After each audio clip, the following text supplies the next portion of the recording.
Romans chapter 3. What advantage then has the Jew? Or what is the profit of circumcision? Much in every way, chiefly because to them were committed the oracles of God. For what if some did not believe? Will their unbelief make the faithfulness of God without effect? Certainly not. Indeed, let God be true, but every man a liar, as it is written, that you may be justified in your words, and may overcome when you are judged. If our unrighteousness demonstrates the righteousness of God, what shall we say? Is God unjust who inflicts wrath?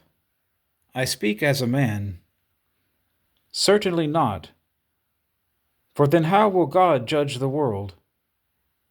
For if the truth of God has increased through my lie to his glory, why am I also still judged as a sinner? And why not say, let us do evil that good may come, as we are slanderously reported, and as some affirm that we say, their condemnation is just. What then? Are we better than they? Not at all. For we have previously charged both Jews and Greeks that they are all under sin, as it is written, there is none righteous, no, not one.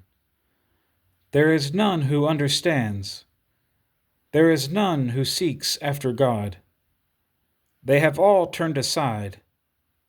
They have together become unprofitable. There is none who does good, no, not one. Their throat is an open tomb.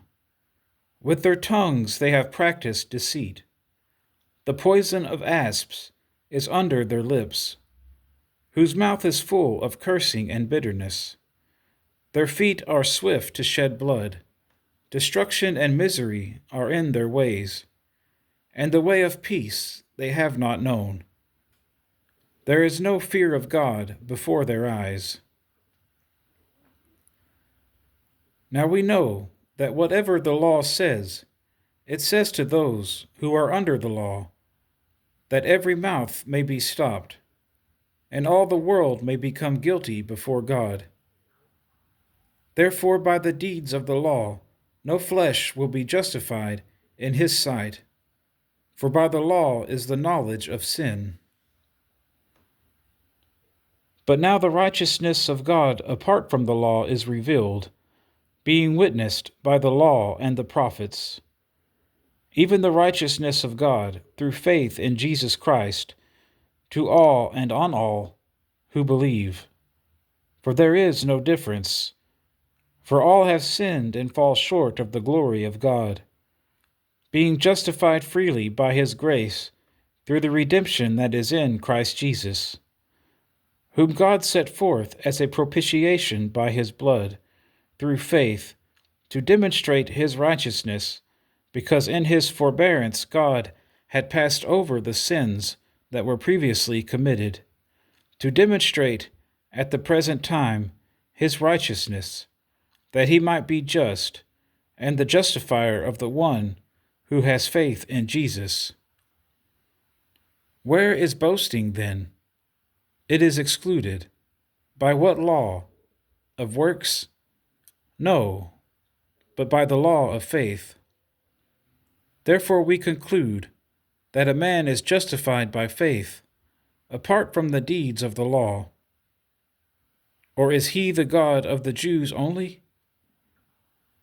Is he not also the God of the Gentiles? Yes, of the Gentiles also, since there is one God who will justify the circumcised by faith, and the uncircumcised through faith. Do we then make void the law through faith? Certainly not. On the contrary, we establish the law.